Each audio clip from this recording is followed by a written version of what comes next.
ذلك الكتاب لا ريب فيه هدى للمتقين۔ رب کا نوع بشر پر جو احسان ہے ہر مسلمان کا جس پہ ایمان ہے صرف قرآن ہے۔ الحمد لله نحمده ونستعينه ونستغفره ونؤمن به ونتوكل عليه ونعوذ بالله من شرور أنفسنا ومن سيئات أعمالنا، من يهده الله فلا مضل له ومن يضلله فلا هادي له، ونشهد أن لا إله إلا الله وحده لا شريك له، ونشهد أن سيدنا وسندنا ومولانا محمدا عبده ورسوله، أرسله بالحق بشيرا ونذيرا وداعيا إلى الله بإذنه وسراجا منيرا۔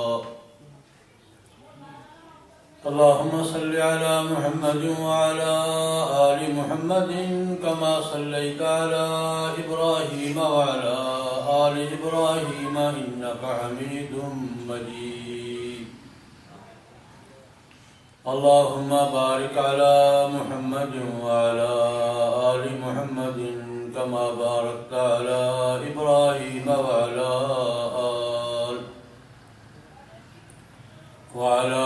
آل إبراهيم إنك حميد مجيد۔ أما بعد فأعوذ بالله من الشيطان الرجيم، بسم الله الرحمن الرحيم، وأنذر عشيرتك الأقربين، واخفض جناحك لمن اتبعك من المؤمنين۔ صدق الله العظيم۔ حضرات علماء کرام، محترم بزرگوں، دوستوں، بھائیوں، ساتھیوں، ہماری گفتگو تو چل رہی ہے خاندانی نظام کے حوالے سے، تو خاندانی نظام میں بھی زندگی کے تمام معاملات میں جناب نبی کریم صلی اللہ علیہ وسلم کی ذات گرامی ہی ہمارے لیے اسوہ حسنہ ہے، وہیں سے رہنمائی لیتے ہیں، وہیں سے لیں گے، وہیں سے لینی چاہیے۔ تو ربیع الاول کے دوران ہم نے دو نشستوں کو مخصوص کیا کہ ایک میں ہم جناب نبی کریم صلی اللہ علیہ وسلم کے خاندانی تعارف پر، خاندانی معاملات پہ گفتگو کریں گے انشاءاللہ العزیز، اور دوسری نشست میں انشاءاللہ العزیز حضور کی گھریلو زندگی پہ بات کریں گے، رہنمائی کے لیے اور آج کے حالات کے تناظر میں کہ دیکھنے کے لیے ہم کیا غلط کر رہے ہیں، کیا صحیح کر رہے ہیں انشاءاللہ۔ نبی کریم صلی اللہ علیہ وسلم کا خاندان کا کیا تھا اور حضور کا خاندان کے ساتھ معاملہ کیسا رہا، یہ بات سمجھنا اس لیے بھی ضروری ہے کہ نبی کریم صلی اللہ علیہ وسلم کی کشمکش، جد و جہد، بہادر آئی، مقابلہ خاندان سے ہی شروع ہوا تھا اور خاندان پہ اس کشمکش کا آغاز خاندان سے ہوا تھا۔ سب سے پہلے جناب نبی کریم صلی اللہ علیہ وسلم کی دعوت کو اعلانیہ کس نے رد کیا تھا؟ تبت یدا ابی لہب وتب،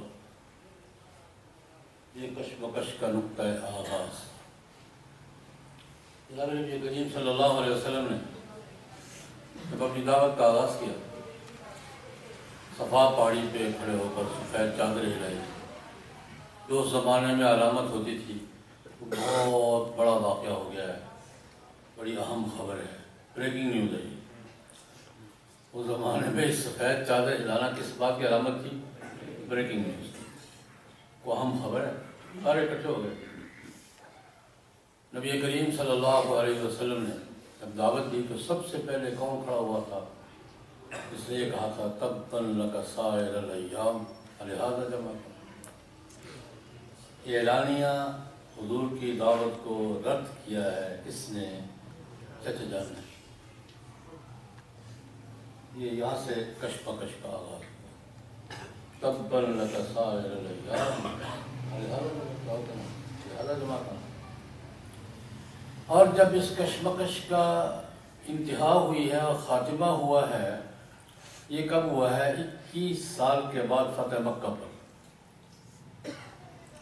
تو فتح مکہ پر سرنڈر کس نے کیا تھا؟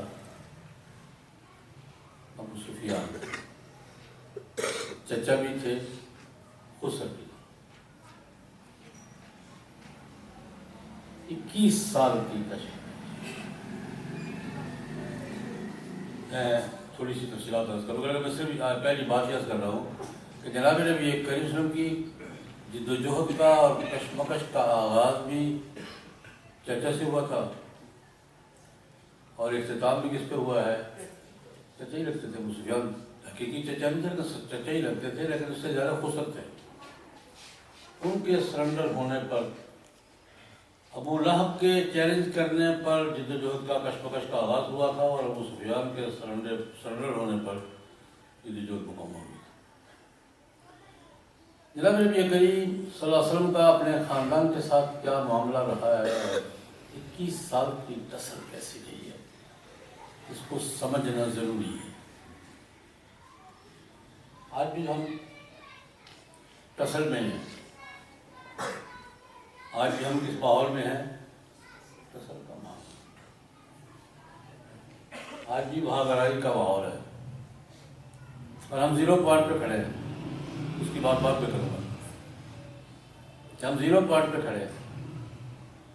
نبی کریم صلی اللہ علیہ وسلم نے 21 سال میں باقی لوگوں سے جو کچھ ہوا اپنے خاندان کے ساتھ جناب نبی کریم صلی اللہ علیہ وسلم کا معاملہ کیا رہا ہے، اور خاندان کا حضور کے ساتھ کیا معاملہ رہا ہے، یہ ذرا تھوڑا سا سامنے ہے۔ ابو لہب نے تو صاف اعلان کر دیا تھا اور چیلنج دے دیا تھا، اور کشمکش چلتی رہی جب تک ابو لہب زندہ رہا، چلتی رہی۔ لیکن اس سے پہلے میں ایک اور بات، خاندان خاندان ہوتا ہے۔ قرآن پاک نے بھی خاندان کی نفی نہیں کی، قبیلہ اور خاندان کی قرآن پاک نے نفی حد بندی کی ہے۔ جعلناکم شعوبا وقبائل، یہ تعارف کا ذریعہ ہے، امتیاز کا ذریعہ ہے، تفریق کا ذریعہ، لڑائی کا ذریعہ نہیں ہے۔ قرآن پاک نے قبیلہ، خاندان، برادری، قوم، اس کے وجود کو تسلیم کیا ہے، صرف مقصد بیان کیا ہے۔ ہمیں قوم کی، قبیلے کی، خاندان کی نفی نہیں ہے، مقصد یہ بیان کیا ہے کہ یہ تعارف کے لیے، امتیاز کے لیے ہے، لڑائی کے لیے نہیں ہے، تصادم کے لیے نہیں ہے۔ خاندان خاندان ہوتا ہے۔ ایک تاریخی واقعے کی طرف اشارہ کرنا چاہوں گا۔ جناب نبی کریم صلی اللہ علیہ وسلم نے جب قیصر روم کو خط لکھا، صلح حدیبیہ کے بعد رسول اللہ صلی اللہ علیہ وسلم نے ارد گرد کے بادشاہوں کو دعوت اسلام کے خطوط لکھے۔ مصر کے بادشاہ کو لکھا، حبشہ کے بادشاہ کو لکھا، کسریٰ کو لکھا، ایران کے بادشاہ کو لکھا، روم کے بحرین کے بادشاہ کو لکھا، اور اس وقت کی جو سب سے بڑی سلطنت تھی روم، اس کے سربراہ کو بھی لکھا۔ حضرت دحیہ کلبی رضی اللہ تعالیٰ عنہ جناب نبی کریم صلی اللہ علیہ وسلم کے نمائندے کی حیثیت سے حضور کا گرامی نامہ لے کر گئے۔ لیکن یہ فرق ہوتا ہے تھوڑا سا مہذب اور غیر مہذب میں۔ دو بڑی سلطنتیں تھیں، خط اس کے پاس بھی گیا تھا، خط اس کے پاس بھی گیا تھا، کیسرا روم کے پاس بھی گیا ہے، اور کسرا عراق کے ساتھ پاس بھی گیا ہے۔ کیسے روم نے کیا طرز عمل اختیار کیا اور کسرا نے کیا طرز عمل اختیار کیا، یہ قوموں کے مزاج کا پتہ چلتا ہے۔ وہ بھی بڑی حکومت کا سربراہ تھا، وہ بھی بڑی حکومت کا سربراہ تھا۔ کسرا نے کیا جواب دیا؟ بھائی یہ کون ہوتا ہے مجھے دعوت دینے والا؟ بھائی یہ کون ہوتا ہے مجھے دعوت دینے والا؟ پتہ کرو یار کون ہے یہ؟ آرڈر کیا بحرین کے گورنر کو اس کو گرفتار کر کے میرے سامنے پیش کرو۔ اللہ نے کیا کرتا ہوں۔ کیسر نے مخالف تھا وہ بھی، لیکن صاحب علم کے اور جاہل کے درمیان فرق ہوتا ہے۔ اس نے پروٹوکول دیا ہے، احترام دیا ہے، ادب کیا ہے۔ اس لیے محدثین فرماتے ہیں کسرا کی سلطنت جلدی بکھر گئی تھی، کیسر کی کچھ دیر باقی رہی تھی۔ کیسر نے جب حضور کا خط کا پتہ چلا کہ کوئی صاحب ہیں کہتے ہیں میں پیغمبر ہوں، ان کا خط آیا میرے پاس، تو جو بین الاقوامی اصول ہوتے ہیں، کسی ملک کا سربراہ آ رہا ہو یا کسی کا خط آیا ہو تو پہلے اس کے بارے میں معلومات حاصل کرتے ہیں، بندہ کون ہے، ویسے نہیں جواب ٹھوک مارتے۔ کیسر نے پورا پروٹوکول دیا، کہا کہ یار پتہ کرو یہ بندہ کون ہے، پہلے معلومات حاصل کریں گے پھر بات کریں۔ بخاری شریف میں بڑی لمبی روایت ہے۔ جناب ابو سفیان رضی اللہ تعالیٰ یہ حضور کے جزیرۃ العرب میں حریف تھے۔ احد میں حضور کے مقابلے میں جنگ کی قیادت کس نے کی تھی؟ احزاب میں کس نے کی تھی؟ جزیرۃ العرب میں حضور کے مد مقابل تھے، خسر بھی تھے، مد مقابل بھی تھے۔ یہ خاندان ہوتا ہے، خسر بزرگوار بھی ہے اور خسر پہلے سے چلے آ رہے ہیں، بعد میں شادی بڑے ہو گئی۔ ام حبیبہ رضی اللہ تعالیٰ عنہ مکے میں مسلمان ہوئی تھی اور ہجرت کی تھی حبشہ کی طرف، یہ تو مقدمی یعنی سابقون الاولون میں، اور باپ مقابلے پر ہے۔ ابو سفیان خود روایت بیان کرتے ہیں کہ ہم شام میں گئے ہوئے تھے تجارت کے لیے، اور یہ وہ زمانہ تھا جب محمد صلی اللہ علیہ وسلم کے ساتھ ہمارا معاہدے کی مدت تھی کہ ہم 10 سال جنگ نہیں کریں گے، تو ہم اطمینان سے گئے ہوئے تھے تجارت کے لیے۔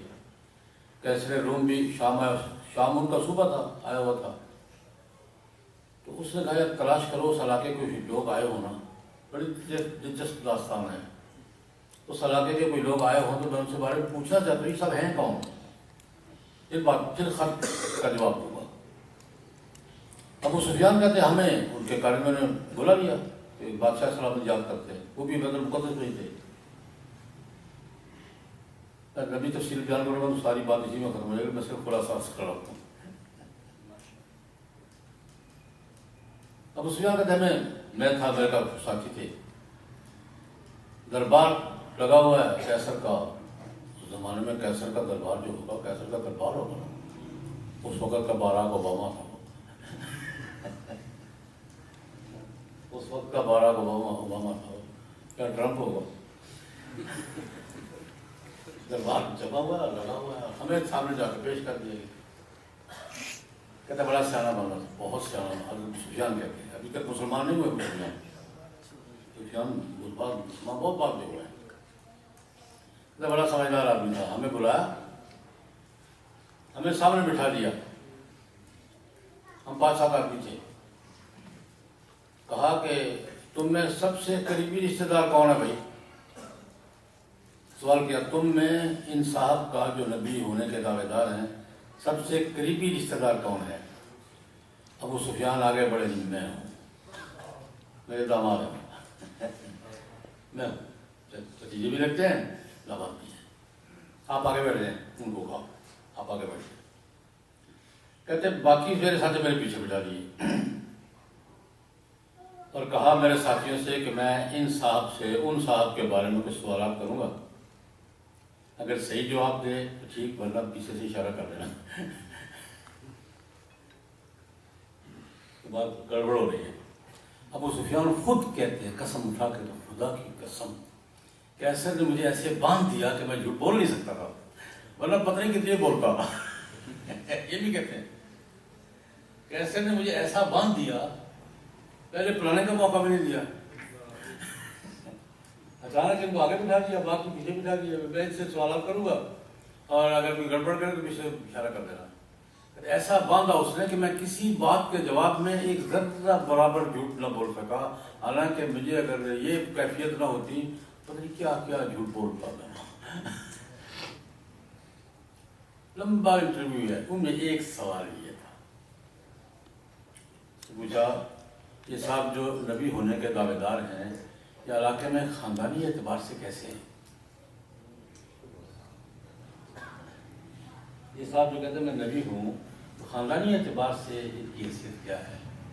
تو ابو سفیان نے کہا کہ خاندان تو بہت بڑا ہے، پورے علاقے میں اس خاندان کا بڑا احترام ہے، خاندان عزت والا ہے، شرافت والا ہے، محترم ہے، پورا علاقہ، پورا عرب اسے خاندان کی عزت کرتا ہے۔ تو جواب دیا کہ اللہ پاک علاقے کے سب سے معزز خاندان میں ہی نبی بھیجا کرتے ہیں، یہ کیسے؟ ساری باتیں باقی حذف کر گیا، کمنٹری کیا، تبصرہ کیا، اس نے کہا اللہ پاک علاقے کے سب سے محترم خاندان میں نبی بھیجا کرتے ہیں تاکہ تعارف کے مراحل طے نہ کرنے پڑے، کون ہے، کہاں سے ہے، کیسے ہے۔ اسی لیے جناب نبی کریم صلی اللہ علیہ وسلم نے جب پہلے دعوت دیا تو سب سے پہلے مجھے جانتے ہو میرے بارے میں کیا رائے ہے؟ تعارف کے لیے کسی لمبی چوڑی تمیز کی ضرورت نہیں پڑی، اتنا ہی پوچھا ہے، مجھے جانتے ہو نا، 40 سال تمہارے درمیان گزارے ہیں، کیا رائے ہے میرے بارے میں، کیا رائے ہے؟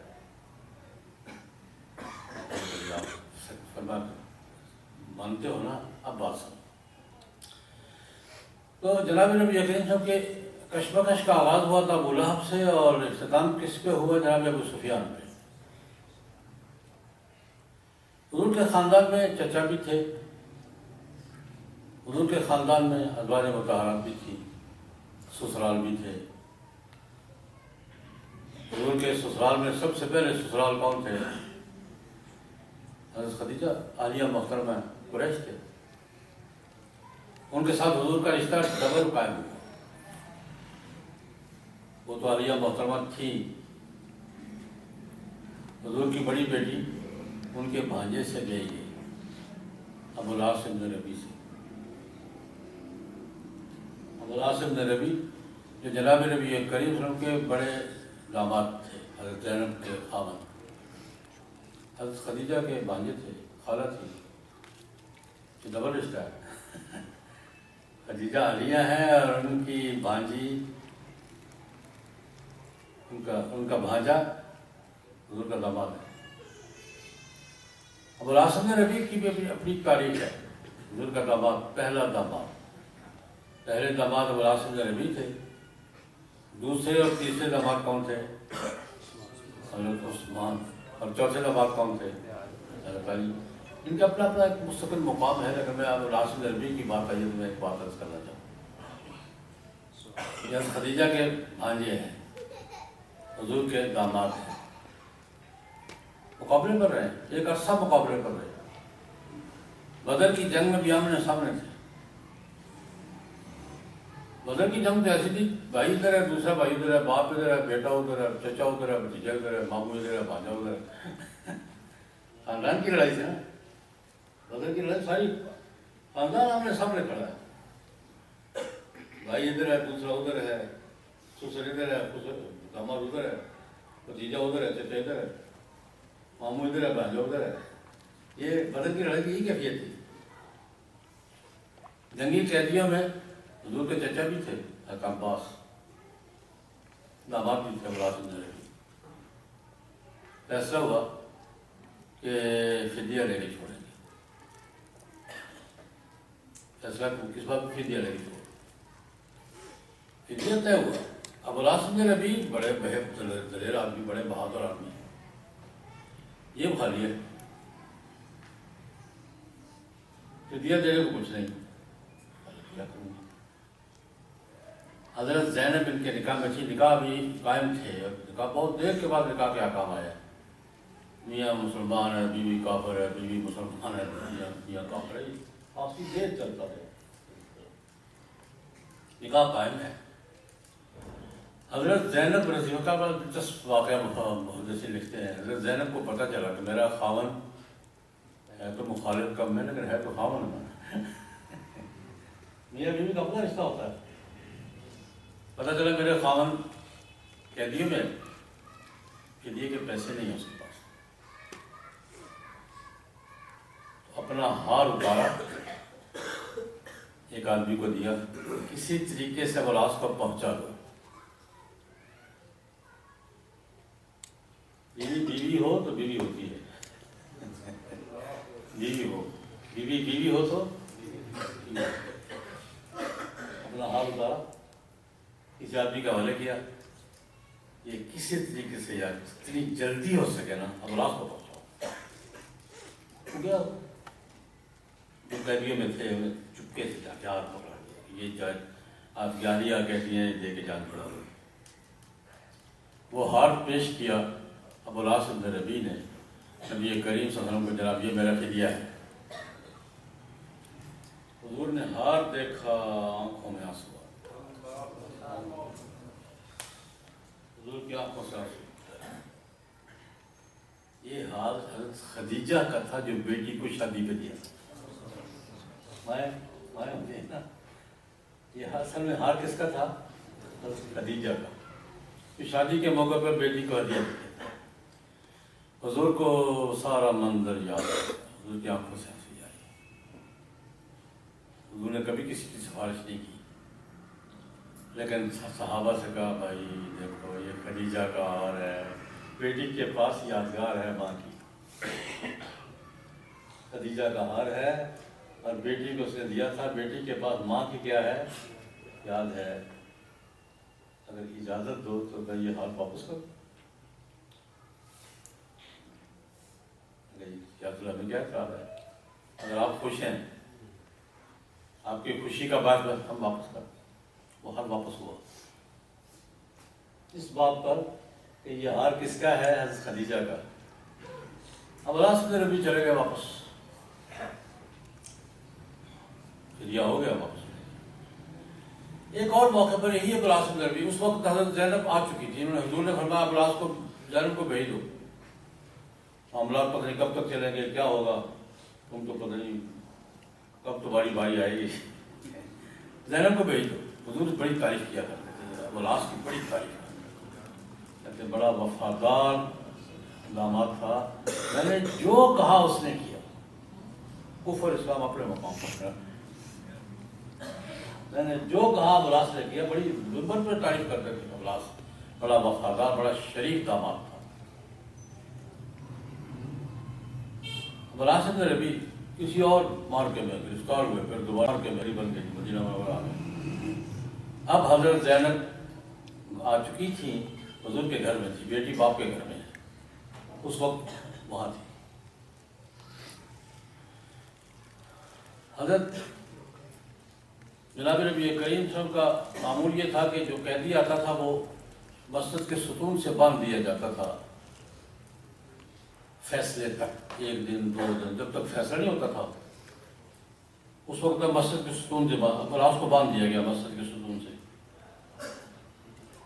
تب فیصلہ ہوگا دیکھا جائے گا۔ فیصلے یہ بھی ہو سکتا تھا ویسے چھوڑ دیں، فیصلہ یہ بھی ہو سکتا تھا کہ قتل کر دیں، قتل بھی ہوتے تھے، قیدی بنا لیں، کیا کریں، کوئی بھی فیصلہ ہو سکتا تھا، لیکن حضور نے کہا اس کو باندھ کو دیکھیں گے، فیصلہ کریں گے۔ رات گزری ہے، فجر کی نماز میں زینب دروازے پہ کھڑی ہے،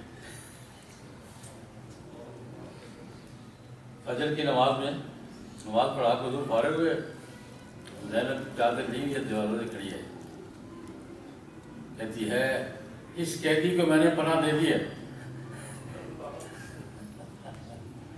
اس زمانے میں ابھی یہ ہے کہ کوئی عام سپاہی بھی حالت جنگ میں کسی دشمن کو پناہ دے دے تو وہ پھر اس کو قتل نہیں کیا جائے، عام سپاہی کی امان بھی امان سمجھی جاتی ہے، فقط مشہور ہے، پتا تھا اس کو. اگر یا رسول اللہ اس قیدی کو میں نے پناہ دے دیا، میری پناہ میں ہے، تو وہاں تک اجر نہ من اجر تھے، تو نے پناہ دے دیا تو ہماری بھی پناہ میں ہے. مطلب یہ کو قتل کا فیصلہ تو نہیں ہوگا. یہ بیوی نے دوسری مرتبہ چھڑوایا خاوند کو، وہ بھی بلاس تھے، نکلے اور چھوڑ دو اس کو، نکلے باہر، چشمے پر گئے، نہائے دھوئے، مکے پہنچے سی. مکے بہادر آدمی اس کو کہتے ہیں.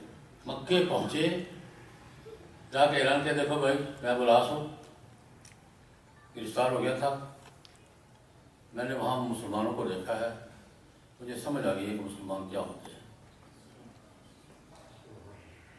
میں نے اسلام قبول کرنے کا فیصلہ کر لیا، لیکن اعلان میں نے وہاں نہیں کیا، اعلان تمہارے سامنے کرنا چاہتا.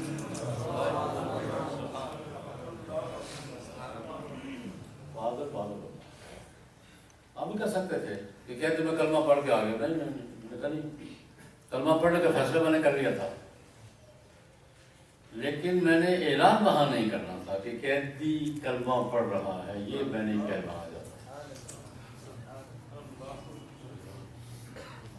قیدی کلمہ پڑھ، قیدی تھا جی کلمہ پڑھ لیا نا، یہ میں نہیں کروانا چاہتا. اس پر ایک چھوٹا سا درمیان میں ایک دلچسپ واقعہ ہے. ہمارے نوجوان جب یورپ کے ملکوں میں جاتے ہیں، 2-4 سال رہتے ہیں، تو واپسی پر کوئی نہ کوئی لے آتے ہیں. ہوتا ہے نہیں ہوتا؟ وہ پھر اصرار ہوتا ہے جی کا پڑھو جی، یہ کرو جی، وہ کرو جی. ایک سال ہمارے گئے، دوست کا بیٹا تھا، 2-3 دن رہا جرمنی میں، واپسی پہ لے آیا تو میرے پاس ہے جی ہمارا نکاح پڑھا. لڑکی مدو کیا اس کا عیسائی. یورپ سے کوئی عیسائی آتا ہے تو ہمیں تھوڑی سی تحقیق کرنی پڑتی کہ عیسائی ہے بھی یا نہیں. اکثر ڈر یہ ہوتا ہے. میں نے 2-4 سوال کیے. لڑکی عیسائی تھی، کیتھولک تھی، پکی مذہبی عیسائی تھی، اور جان سب کچھ پتہ کر کے آئی تھی. کہتے میرا نکاح پڑھا، میں نے کتاب سے ہوں، میرا نکاح پڑھا. میں نے کہا بیٹا کلمہ پڑھ لو نا، ایک مسلمان کے نکاح میں جو آنا ہے کلمہ پڑھ لو. میں ترغیب دیتا ہوں کلمہ، اگر جائز ہے پڑھا دو. یہ کی بات، میں عیسائی ہوں، کیتھولک ہوں، یہ مسلمان ہے، اہل کتاب ہوں، یہ بابا اہل کتاب ہوں، جائز ہے تو پڑھا دو، نہیں تو نہ کر دو. نہ میں کیسے کرتا ہوں صاحب، میں تو آج 1.25 گھنٹہ میں لگا رہا بیٹی کلمہ پڑھ لو. کلمہ پڑھو. میں نے کہا پڑھا دیا. حجاب قبول، دعا، مٹھائی سارے مراحل سے گزر گئے. اب کہتے مجھے کلمہ پڑھو.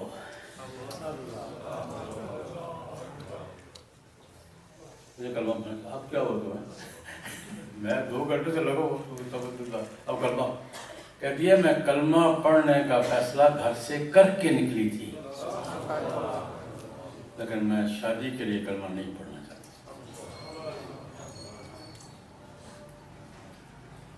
میں شادی کے لیے کلمہ نہیں پڑھنا چاہتا. میں کلمے کو کلمہ سمجھ کے پڑھنا چاہتا. سچی بات ہے، میری آنکھوں میں آنسو آ گئے. کلمہ پڑھایا. اس بچی سے 17-18 سال 19 سال کی تقریباً.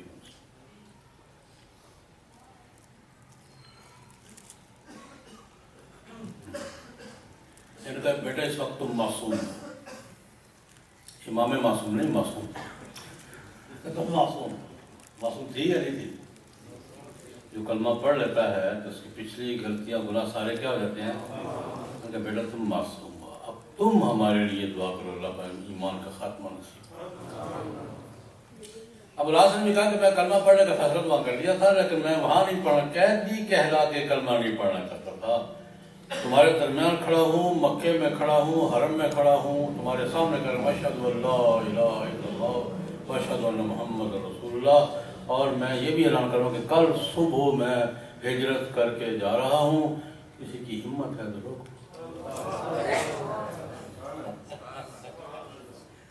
کل صبح میں روانہ ہوں گا، رات یہی ہوں گا، کل صبح جاؤں گا، اب جس کی ہمت ہے روک لے، میں جاؤں گا۔ آئے خیر، حضور کے خاندان کا تذکرہ کر رہا ہوں، وہ چند جھلکی عرض کر سکوں گا۔ جناب ابو طالب کلمہ نہیں پڑھا، لیکن نبی کریم صلی اللہ علیہ وسلم کے دفاع میں، حمایت میں کوئی چچا کسی بھتیجے کی حفاظت نہیں کر سکتا۔ میرے سامنے کو کوئی چچا ایسا نہیں ہے جو اس درجے میں چلا جائے بھتیجے کی حمایت۔ وہ کہا کرتے تھے، جب لوگوں نے کہا کہ اتنی حمایت کیوں کرتے ہو، کلمہ پڑھتے نہیں ہو، کر بحث کرتے ہو۔ 3 سال کا بائیکاٹ برداشت کیا جناب ابو طالب نے، پورے خاندان کا بائیکاٹ برداشت کیا۔ یہ ابو طالب نے جب گھاٹی ابو طالب کی تھی، وہاں ناکہ بندی ہو گئی ان کی، جناب نبی کریم صلی اللہ علیہ وسلم کی، بنو ہاشم کی ناکہ بندی ہو گئی۔ 3 سال رہی، لین دین بند، رشتے ناطے بند، بے فروخت بند، سب چٹ کے کھڑے رہے۔ کہتے تھے بات ہوتی ہے نا، میرے والد محترم جناب ابو طالب وفات کے وقت اس بھتیجے کا ہاتھ میرے ہاتھ میں دے گئے تھے، جب تک میں ہوں بھتیجے کا ہاتھ میرے ہاتھ میں رہے۔ وہ بھی چچا تھا جو کہتا تب اللہ کا سائر الیام، یہ بھی چچا تھا۔ ان کا جاتے وقت عبد المطلب بھتیجے کا ہاتھ، اپنے پوتے کا ہاتھ میرے ہاتھ میں دے گئے تھے، یہ بیٹا تمہارے حوالے ہے، یتیم بچہ ہے تمہارے حوالے ہے، اس لیے جب تک زندہ ہوں اس بھتیجے کا ہاتھ میرے ہاتھ میں رہے گا۔ اس کے بعد بھی مر گیا۔ حضرت عباس نے بھی بہت دیر سے کلمہ پڑھا، لیکن حضرت عباس قرابت ہوتی ہے بھائی۔ حضرت عباس کے 2 واقعات درج کرنا چاہوں گا۔ کلمہ فتح مکہ کے موقع پہ پڑھا ہے، کلمہ کا پڑھا ہے، فتح مکہ کے آگے پیچھے پڑھا ہے۔ لیکن حضرت ابو ذر غفاری رضی اللہ تعالیٰ عنہ اپنے قبول اسلام کا واقعہ سناتے ہیں۔ بخاری کی لمبی روایت ہے، طویل ترین روایات میں سے لمبا قصہ سناتے ہیں، میں اسلام قبول کیا۔ یہ وہ شیب ابی طالب کے 3 سالوں کا دور تھا۔ آپ اس کی ایک بات سے اندازہ کر لیں، میں 3 دن سے مکے میں کھڑا ہوا تھا، کوئی کچھ نہیں رہا تھا۔ حضرت علی شام کو لے جاتے تھے، کھانا کھلاتے تھے، چھوڑ جاتے تھے۔ ایک دن صبح حضرت علی نے، مجھے نہیں پتا کون ہے، پوچھ لیا۔ میں نے کہا یار 3 دن سے بیٹھے خیر تو ہے یار، ان سے ملنا چاہتا ہوں جو کہتے میں نبی ہوں۔ کسی سے پوچھنے کا حوصلہ نہیں پڑ رہا، ہراس کی کہتی ہے، 3 دن سے بیٹھا ہوں، کسی سے پوچھنے کا حوصلہ نہیں پڑ رہا۔ اس نے کہا، حضرت علی نے کہا خبیر سقط تھا، تو نے صحیح آدمی سے پوچھا ہے، میں بھی ان کا ساتھی ہوں، لے جاؤں گا۔ ہراس کی کیفیت دیکھے کہ حضرت علی ان کو کسی سے پوچھنے کا حوصلہ نہیں پڑ رہا کہ میں بنو غفار کے علاقے سے آیا ہوں اور محمد صلی اللہ علیہ وسلم کو ملنا چاہتا ہوں، مجھے پتہ دے دے۔ 3 دن سے حرم میں بیٹھے ہیں اور کسی سے پوچھنے کا حوصلہ نہیں ہو رہا، ہراس کی کیفیت دیکھ گیا۔ حضرت علی نے کہا ٹھیک ہے یار میرے ساتھ چلو، میں لے جاتا ہوں، لیکن دیکھنا ہر طرف نگاہیں ہیں، ہم محاصرے میں ہیں، ہم نگرانی میں ہیں، چاروں طرف سے نگاہیں دیکھ رہی ہیں۔ راستے میں کہیں مجھے شک پڑ گیا کہ کوئی ہماری نگرانی کر رہا ہے تو میں جوتے کا تسمہ ٹھیک کرنے کے بہانے بیٹھ جاؤں گا، تم سیدھے نکل جانا، کسی کو پتہ نہ چلے تم میرے ساتھ جا رہے۔ یہ خلاص کی جگہ میرے پیچھے پیچھے آنا، لیکن اگر راستے میں کہیں مجھے بام ہو گیا کوئی آدمی ہماری نگرانی کر رہا ہے، میں اچانک بیٹھ جاؤں گا، جوتا تسمہ ٹھیک کرنا شروع کر دوں گا، تم نے محسوس نہیں ہونا دینا کہ میرے ساتھ سیدھے نکل جانا۔ یعنی اس کیفیت میں ابو ذر غفاری حضور کی خدمت میں حاضر ہوئے، اسلام قبول کیا۔ اب دیکھیں اسلام تو ایمان بھی ایک مستقل چیز ہے، ایمان ایک مستقل چیز ہے. جناب نبی کریم صلی اللہ علیہ وسلم نے ہدایت دی ہے. اسلام کلمہ پڑھایا ہے, ہدایت دی ہے کہ ابو ذر ایسا کرو, اپنے قبیلے میں آرام سے چلے جاؤ, اعلان یہاں نہ کرنا. بخاری کی روایت ہے, اعلان وہاں جا کے کرنا اور چپکے سے عبادات کرتے رہو. جب ہمارے یہاں سے نکلنے کا اور کسی جگہ ٹھکانا پکڑنے کا مرحلہ آ جائے گا نا, تو پھر اس وقت تم ہمارے پاس آ جانا, اس وقت تک تم نے کوئی حرکت نہیں. یہ حضور کی ہدایت ہے. ابو ذر غفاری اپنا واقعہ خود ابو ذر غفاری سے باہر نکلے, حرم کے پاس سے گزرا, تو میں نے کہا یار یہ کیا بات ہوئی, کلمہ پڑھا اور چھپا کے. تو بہر یہ چاش کا وقت تھا, سارے عرب سردار قریشی سردار بیٹھے ہوئے تھے, اس سے نہیں رہا گیا. میں نے درمیان جا کے, میں ابو ذر نہ بتایا نہیں, میں نے کہا میں آیا ہوں اور میں تمہارے سامنے اعلان کروں گا لا الہ الا اللہ. اور گئے لوگ جناب, کہتے وہ مکے مار رہا ہے, کوئی جوتے مار رہا ہے, وہ کپڑے کو بڑا کر تھوڑا سا بنا مار رہا ہے. اب چاروں طرف لوگ پھر پڑے, ہمارے گھر میں کھڑے وہ کلمہ پڑھ رہے. کہتے قریب میں نے موت مجھے آنکھوں کے سامنے نظر آنے لگی, موت مجھے آنکھوں کے سامنے کیوں نظر آنے لگی, میں اب میں مر جاؤں گا. ایک شخص تیزی سے غصہ اندر, اس لوگوں کو پیچھے کیا کر رہے ہو, کیا کر رہے ہو, کیا کر رہے ہو, خدا کے بندو کس کو مار رہے ہو, پتہ ہے یہ بنو غفار کا آدمی ہے, بنو غفار تمہارے تجارت کے راستے کا گھٹا ہے, تمہارا راستہ بند کر دیں گے, ایک گندم کا ایک دانہ نہیں خرید پاؤ گے, کیا کر رہے ہو تم, کس کو مار رہے ہو. تمہارے تجارت شام کے راستے میں یہ ان کا بدلہ مر گیا, تو بنو غفار تمہارا بزنس کا راستہ روٹ بند کر دیں گے, ان کا تمہارا بزنس روٹ بند ہو جائے گا. چھوڑ ٹھیک ہے مجھے چھوڑوایا, ورنہ مجھے موت دکھائی دے رہی. یہ عباس تھے. کہتے یہ کون تھے, یہ عباس تھے. اور انہوں نے مجھے کسی چھوڑایا. اب وہ یہ بھی ابو ذر تھے. کہتے میری تسلی نہیں ہوئی, رات وہاں رات میں اگر ایک دن تھے. میں بخاری کی روایت سنا رہا ہوں آپ کو. دوسرے دن پھر ایک راؤنڈ ہو, میں پھر جا کے کھڑا ہو گیا, پھر میں نے کلمہ پڑھا, وہ لوگ پھر پھٹنا شروع ہو گئے. پھر عباس کو پتہ چلا بات کو, خدا کے بندو بندہ نہ مار دینا, کہ بندہ مر گیا راستہ بند ہو جائے گا, پولیس ہوا. ابو ذر تھے نا, کہتے پھر ایک راؤنڈ آخری باری تیسری دن پھر میں جاؤں. عباس کی بات کر رہا ہوں, حضور چچا تھے. چچا ابو لہب بھی تھا, رشتے میں چچا ابو جہل بھی تھا, چچا ابو سفیان بھی تھے, اور چچا عباس بھی تھے, چچا ابو طالب. حضور کے خاندان میں چچا بھی تھے. حضور کے خاندان میں نے کہا کہ سسرال, پہلا میں نے سسرالی خاندان ذکر کیا, حضرت خدیجہ الکبریٰ رضی اللہ تعالیٰ. جناب نبی کریم صلی اللہ علیہ وسلم اپنی اہلیہ مسلمہ کو زندگی بھر ویسے بھی کسی کو نہیں بولے, لیکن ہمیشہ یاد کرتے. جب بھی کوئی موقع ہوتا تو حضور فرمایا کرتے تھے کہ مجھ پر دو آدمیوں کے سب سے زیادہ احسانات ہیں, تو ان کے احسانات کا بدلہ نہیں دے سکتا. مردوں میں کون, اور عورتوں میں ام المومنین حضرت عائشہ رضی اللہ عنہا کہتی ہے, حالانکہ ان کی وفات کے کافی عرصے بعد ان کی شادی ہوئی ہے, ان کا دور آپس میں مؤثر نہیں تھی, خدیجہ فوت ہو گئی تھی, میں یہ مدینہ والوں کی شادی ہوئی ہے کافی.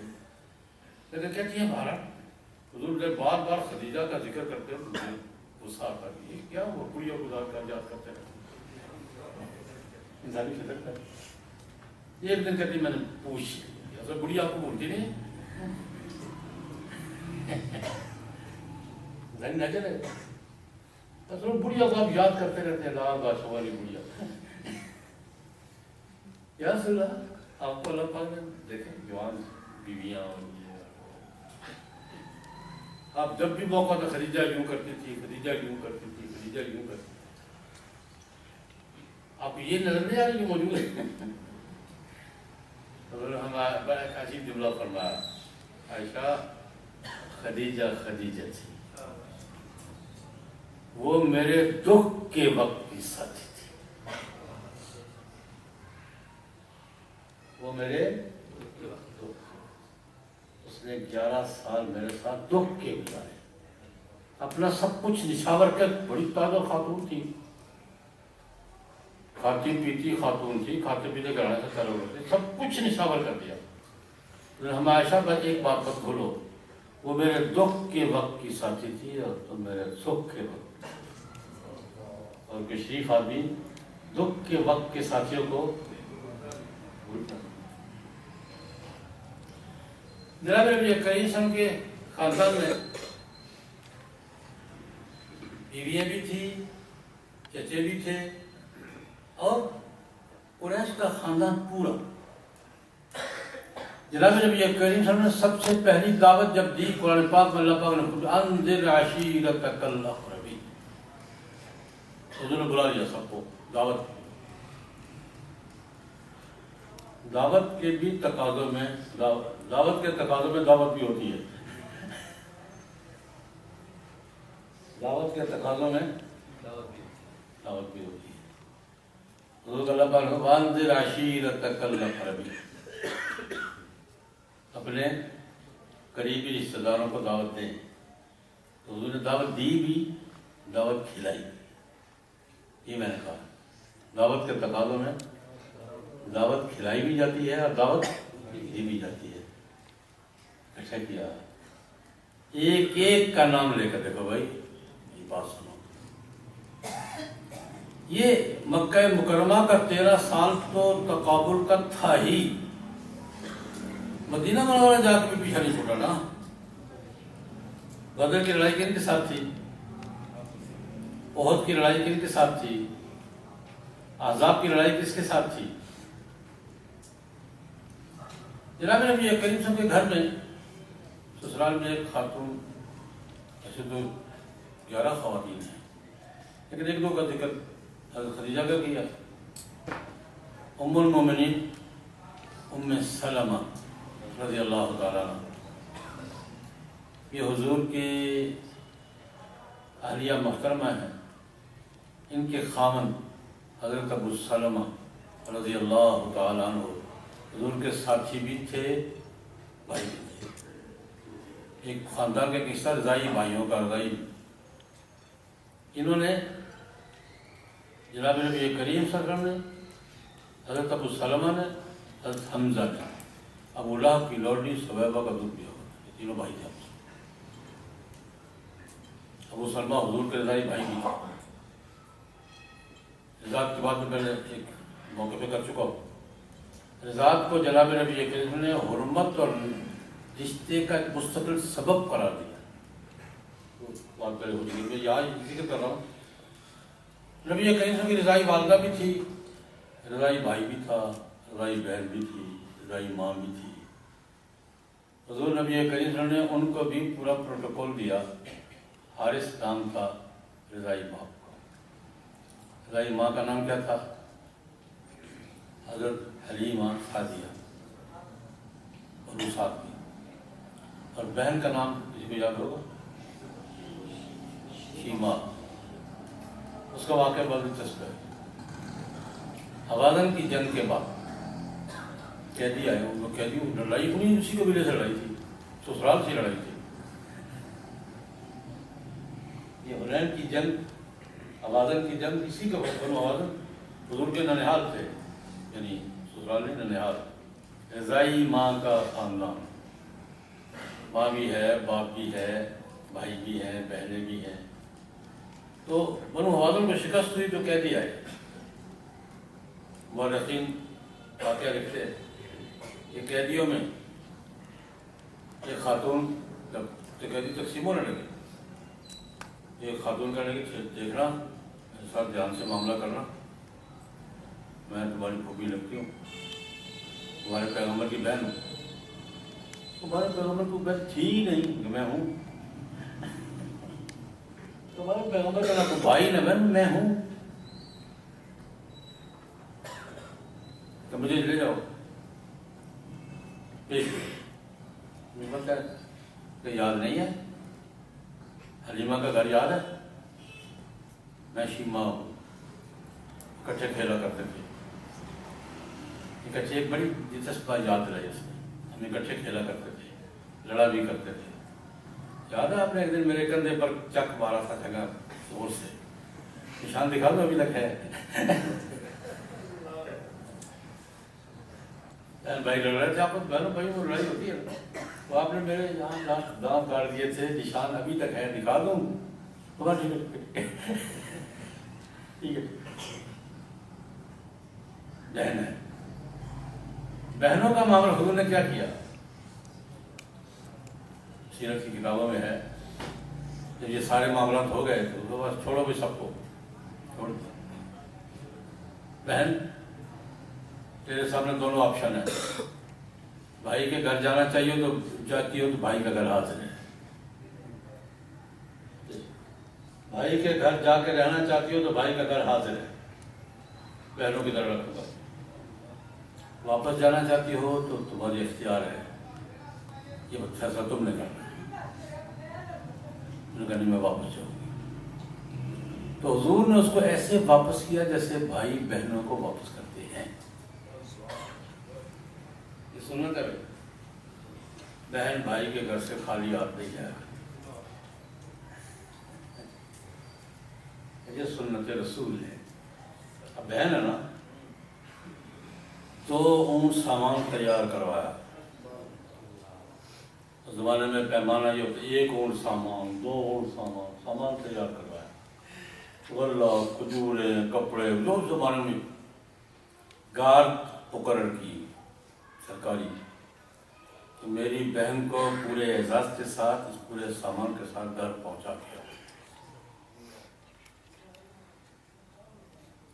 حضور کے گھر میں ام سلمہ رضی اللہ تعالیٰ عنہ،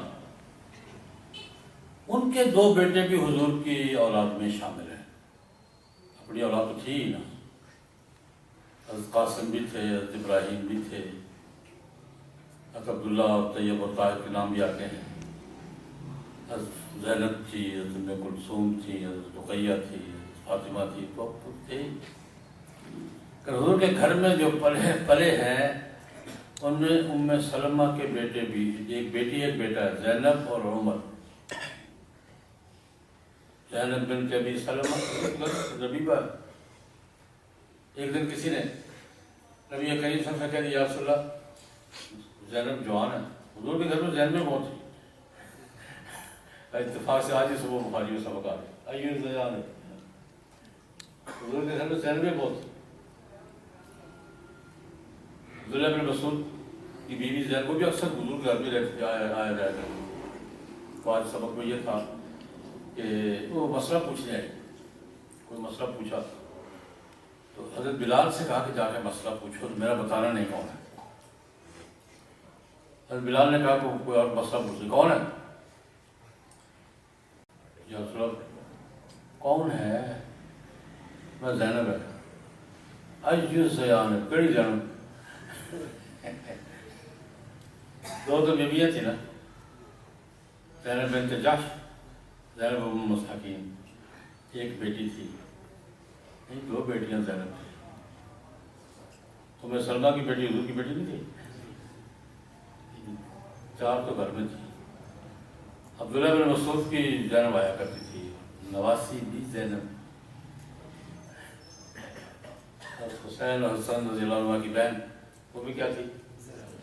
گھروں میں زینبیں بہت تھی. پوچھا ایو زیان ہے، کیڑی زینب جان، کون سی زینب؟ تو زینب یہ جو ام سلمہ کی بیٹی تھی، کسی نے تجویز کی، یا رسول اللہ یہ زینب آپ کے یہاں رہتی ہے، جوان ہے، شادی کر لیں سے. وہ خدا بولے کیا کہہ رہے ہو؟ میری ربیبہ بھی ہے، یہ تو قرآن پاک نے برابا ہے بکم اللہ کی فی حجورکم من نسائکم. ربیبہ ہے، اس کا بہرا جائز میں بیٹی ہے. وہ کہ میں اس لیے کہہ رہا ہوں کہ حضور نے اس کو بیٹی بنا کے رکھا ہے. میری بیٹی ہے بھائی، اس حوالے سے بھی میری ربیبہ ہے، میری بیوی کی بیٹی ہے، میری بیٹی ہے، اور اس حوالے سے بھی کہ اس کے باپ ابو سلمہ نے اور میں نے دونوں نے صحیبہ کا دودھ پیا، ہم تو دونوں بھائی بھائی، میری بھتیجی بھی لگتی ہے عمر بن ابی سلمہ۔ حضور نے جو رشتہ بھی قائم کیا تھا وہ اللہ نے مانا، یہ میرا بیٹا اللہ نے بیٹا اس طرح بتا۔ خیر میں ذکر کر رہا تھا کہ جناب نبی کریم صلی اللہ علیہ وسلم کا اپنے خاندان کے ساتھ معاملہ کیسا رہا ہے۔ لڑائی بھی رہی ہے، معاملات بھی رہے ہیں، صلح بھی رہی ہے، جنگ بھی ہوئی ہے، اور یہ کشمکش کا یہ ماحول، رشتے بھی جب تک ختم نہیں ہو گئے رشتے بھی چلتے رہے ہیں اور معاملات بھی چلتے رہے ہیں۔ اور اس کا آخری مرحلہ کون سا تھا؟ فتح مکہ، جب ابو سفیان اور حضرت عباس سے پہلے مسلمان ہو گئے تھے۔ میں نے کہا کہ آغاز ابو لہب کے وہ جملے تھے، آغاز ابو لہب کے وہ جملے تھے، قبل لک سائر الایام، اور انتہا کیا تھی؟ ابو سفیان کہتے ہیں میں نے سارا زندگی مقابلہ کیا ہے، وہ کیسے روم کی جو بات میں نے ذکر کی نا، مکالمہ بڑا لمبا، کس وقت الگ سناؤں، بڑی الگ مستقل موضوع ہے، میں اس کو تعبیر کیا کرتا ہوں اللہ کی قدرت۔ جناب نبی کریم کی سیرت طیبہ پر حضور کے دو بڑے جو بہادرات ہیں نا، در مقابل مد مقابل، ان کا مکالمہ ہے۔ کیسر تھا عالمی طور پر مد مقابل، اور ابو سفیان تھے جزیرۃ العرب میں مد مقابل، دو مد مقابل لوگوں کا مکالمہ، اور ایسا عجیب مکالمہ۔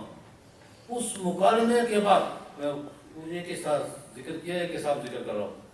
ابو سفیان کہتے ہیں جب سارا مکالمہ ہو گیا اور کیسر نے کہا کہ یار مجھے بھی لگتا ہے نبی ہے، مجھے بھی لگتا ہے، اور میرا جی چاہتا ہے کہ میں جا کے پہنچ سکوں تو ان کے قدموں میں بیٹھوں، ان کے پاؤں دھلاؤں، اپنے ہاتھ سے ان کے پاؤں دھلاؤں، اور لیکن میں اپنے میرا پروٹوکول اجازت نہیں دیتا۔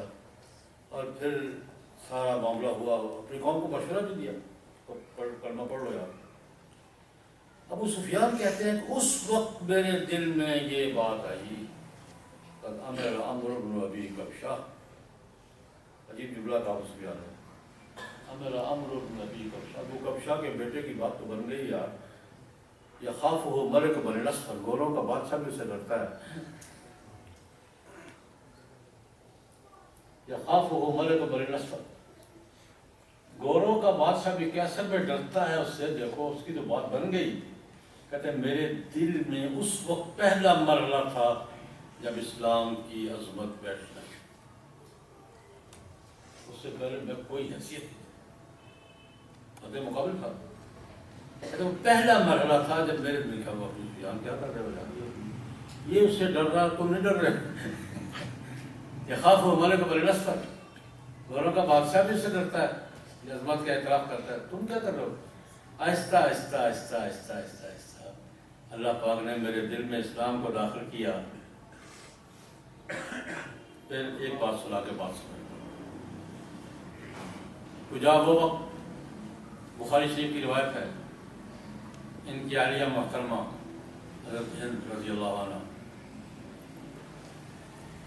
حضور کی خدمت میں، یا رسول اللہ، ایک وقت وہ تھا پوری روئے زمین پر آپ سے زیادہ کسی سے نفرت نہیں تھی،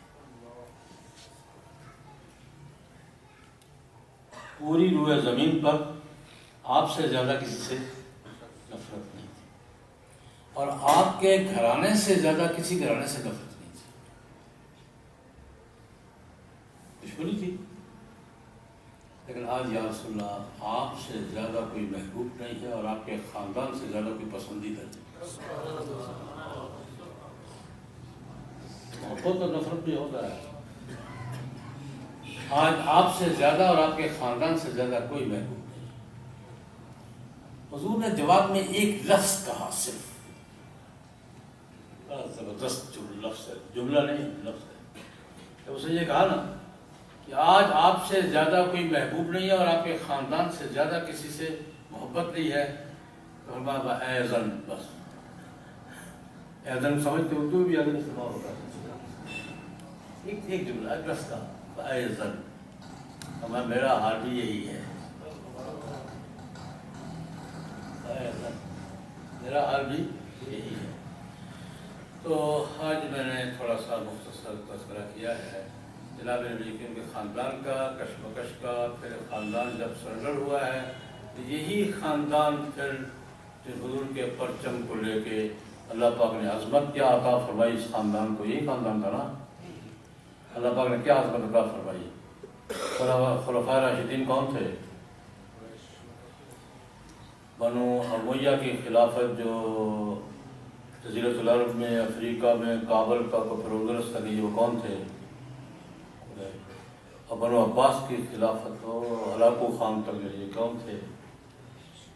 اللہ پاک نے عظمت بھی عطا فرمائی، اللہ پاک نے مقام بھی عطا فرمایا، تاریخ کی حیثیت دی. حضور کے خاندان نے پھر اسی خاندان نے، خاندان حضور کا ہی تھا نا، اسی خاندان نے پھر صدیوں دنیا پر حکومت کی. اللہ رب العزت نے یہ عظمت عطا فرمائی. اللہ رب العزت جناب نبی کریم صلی اللہ علیہ وسلم کا تذکرہ، حضور کے خاندان کا تذکرہ مختصر قبول فرمائے اور ہمیں ان کے نقش قدم پر بعض والے نقش قدم چلتے رہنے کی توفیق عطا فرمائے. وآخر دعوانا الحمدللہ والسلام علی سید المرسلین وعلی آلہ واصحابہ واتباعہ اجمعین. ربنا ظلمنا انفسنا وان لم تغفر لنا وترحمنا لنكونن من الخاسرین. اللهم انا نسألك بآلائك ونشكرك بأنعامك الكريمة. ربنا هب لنا من ازواجنا وذرياتنا قرة اعين واجعلنا للمتقين اماما. صلى الله تعالى على خير. ذلك الكتاب لا ريب فيه هدى للمتقين. رب کا نوع بشر پر جو احسان ہے، ہر مسلمان کا جس پہ ایمان ہے.